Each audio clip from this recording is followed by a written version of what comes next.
আমি যদি বলি যে আমি যুক্তি দেই, আমি প্রশংসা করি আপনি খুব ভালো বস।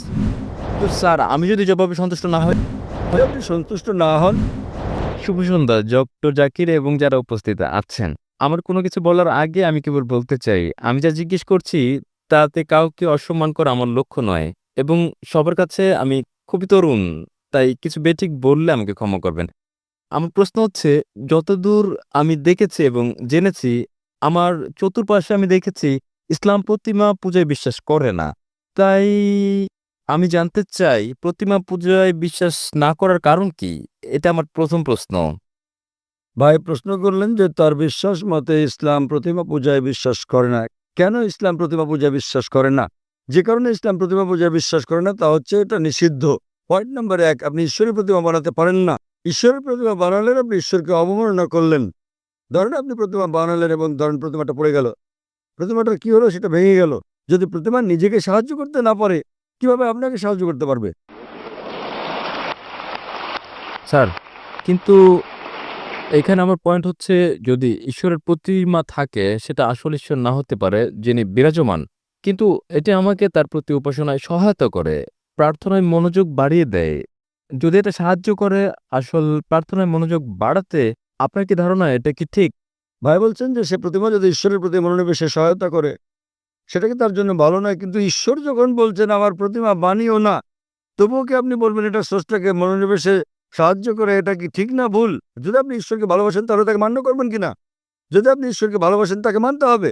ধরুন আপনি একটা কোম্পানিতে কাজ করেন এবং বস আপনাকে বলছেন যথাসময়ে অফিসে আসুন। আপনাকে ঠিক 10টায় আসতে হবে। আপনি বলবেন না, আমি যদি 11টায় আসি, আমি ঘুমাবো আরো ফ্রেশ থাকবো, আমি 11টায় আসবো। সেটা কি ঠিক না ভুল?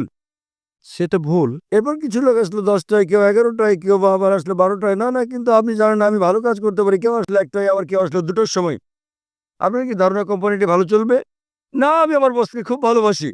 বস বলছেন যথাসময়ে আসুন, টা মানে 10টা। যদি আপনি বসকে ভালো না বাসেন তাহলে আপনি দেরি করে আসতে পারেন আর রেজিস্টারে লিখে দিতে পারেন আমি ঠিক সময় এসেছি। এটা হচ্ছে প্রতারণা।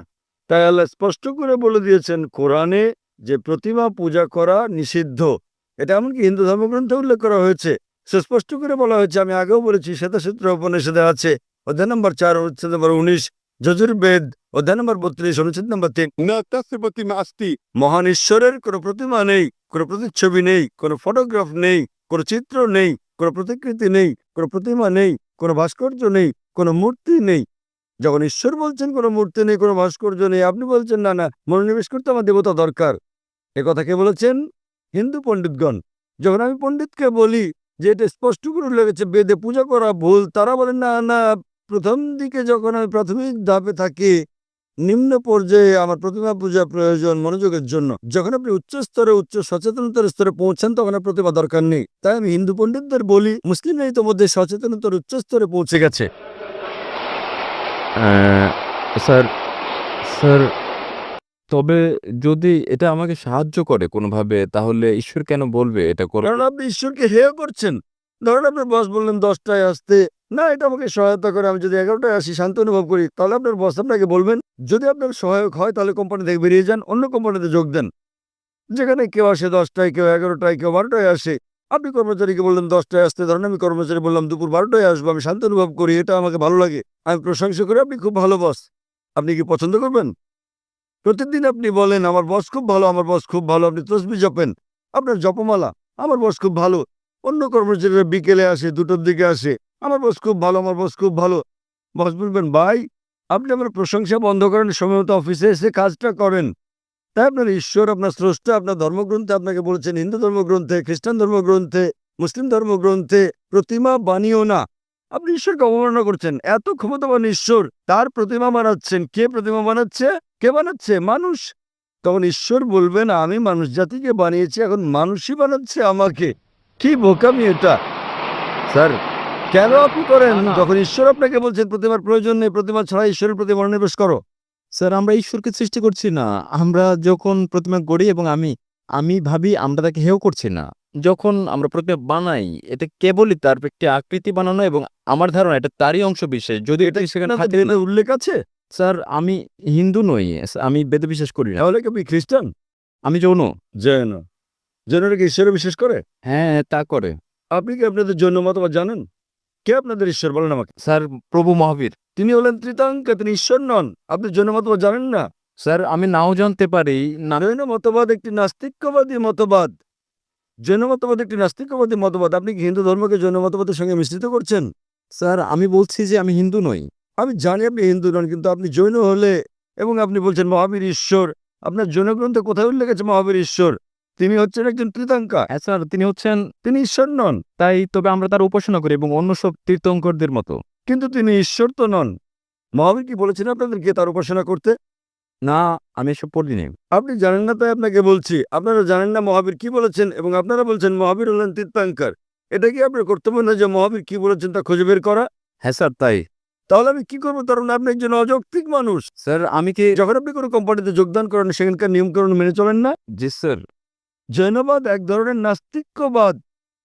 তাই তারা সেখানে- বিশ্বাস করে যে যারা জীবন লাভ করে তাদের মৃত্যু জন্ম জন্ম মৃত্যু জন্ম মৃত্যু হয়। যদি আপনি এই চক্রমুক্ত হন, যখন আপনার কোনো ইতিবাচক নেতিবাচক দিক থাকে না, তখন আপনি লাভ করেন নির্বাণ। জৈনবাদ অনুসারে 24 জন মোক্ষ অর্জন করেছেন জি স্যার। এবং মহাবীর হচ্ছেন 24তম তীর্থঙ্কর। জি স্যার। 24তম। স্যার। তিনি ঈশ্বর নন। স্যার। তার মানে আপনি আপনার মহাবীরকে চেনেন না, জৈনবাদ সম্পর্কে জানেন না।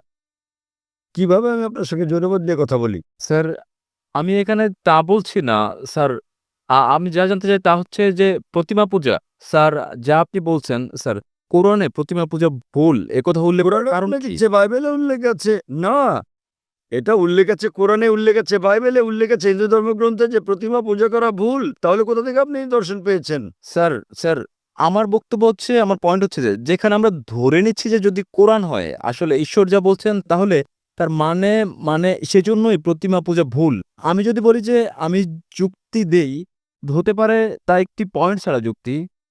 তবু যদি আমি বলি যে কোরআন ঈশ্বরের বাণী নয়, তাহলে কি আসল যুক্তি যে প্রতিমা পূজা ভুল? খুব ভালো, তাহলে আপনাকে বলতে হবে কোনটা ঈশ্বরের বাণী। যদি কোরআন ঈশ্বরের বাণী না হয় তাহলে কোনটা ঈশ্বরের বাণী বলেন আমাকে। স্যার, আমি জানি না, তাই আমি আমি জানি, আপনি আমাকে অনুসরণ করেন। যদি আপনি না জানেন তো শিক্ষককে জিজ্ঞেস করেন। একজন ছাত্র বলছে শিক্ষককে 2+2=4 নয়, শিক্ষক বললেন কত বলছে আমি জানি না। কিন্তু স্যার, আমি যদি জবাবে সন্তুষ্ট না হই? যদি আপনি সন্তুষ্ট না হন তাহলে কারণ সেটাই। আপনি কি আমার আগের উত্তর কখনো শুনেছেন, আমার ভিডিও দেখেছেন? না স্যার, এই প্রথম আমি আপনার বক্তৃতা শুনছি। আচ্ছা, আপনি কি আমার আগের উত্তর শুনেছেন যা আমি বিজ্ঞান সম্পর্কে এক নাস্তিককে বলেছি?